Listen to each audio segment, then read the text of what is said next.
Welcome to the Interstellar Sleep Archives.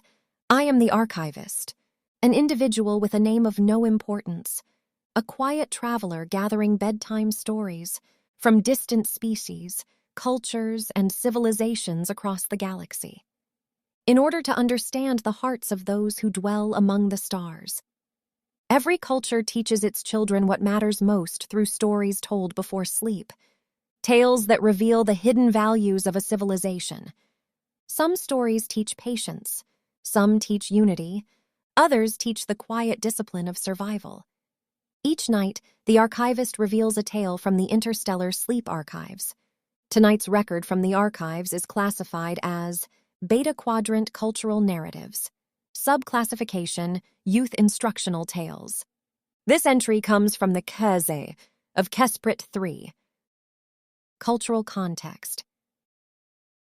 The Kes are a progressive people who believe in connection, but they navigate connection carefully, deliberately, and never without profound consideration. The Kes share their homeworld with another nation-state, the Prytt. Though they are of the same species, they live very different lives. They are not simply divided by borders, but by ideology and history. The Kes and the Prytt have been separate for so long that the origin of their division is no longer fully known. It is referred to only as the Great Disavon. There are no living witnesses, no shared account, no complete record. What remains is fragmented, incomplete, and interpreted differently by each society. What is known is the outcome. The Prytt chose separation. The Kes chose engagement. But engagement does not mean trust, not fully, not easily, and often not without hesitation.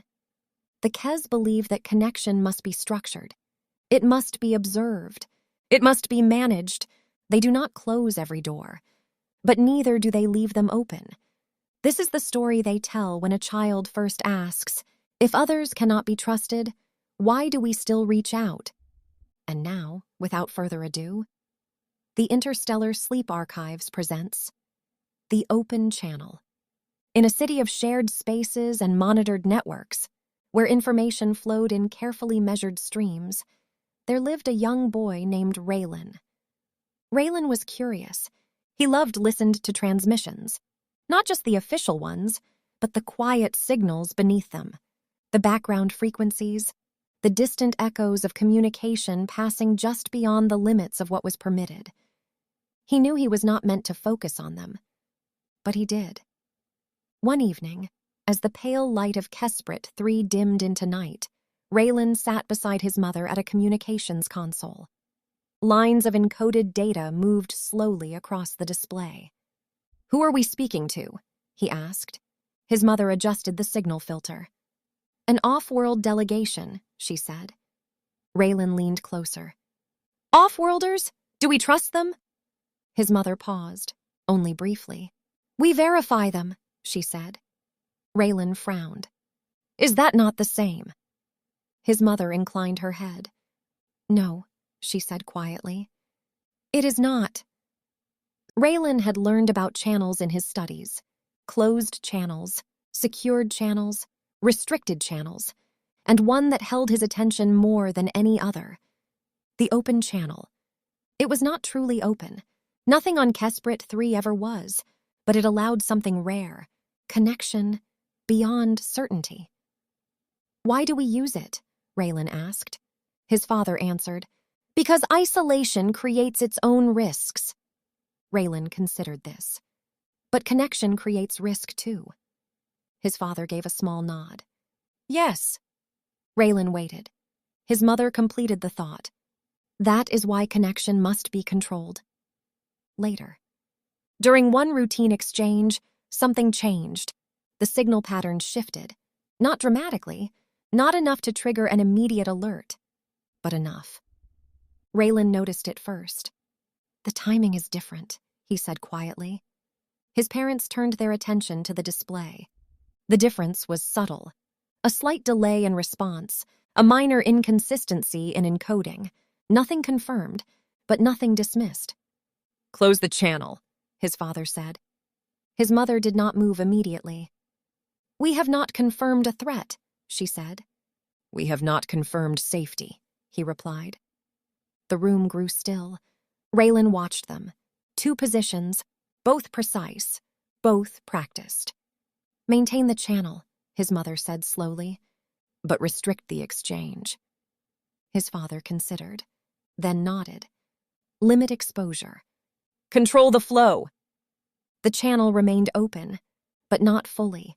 Responses were delayed, signals filtered, access narrowed, the connection continued, but always at a distance. Later that night, Ralen asked, "Why didn't we close it?" His father sat beside him. "Because not every unknown becomes a threat." His mother added, "And not every signal should be ignored." Ralen thought carefully. "But it could have been dangerous."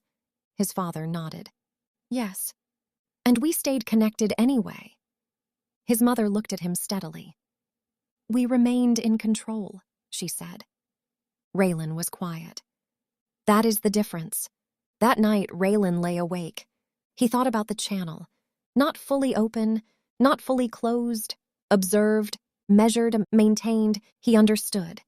The Kes did not trust easily, but they did not retreat completely. They believed that strength was not found in isolation, but in the ability to engage without surrendering control. Years later. Ralen grew. He became a designer of communication systems, networks that allowed connection, without vulnerability.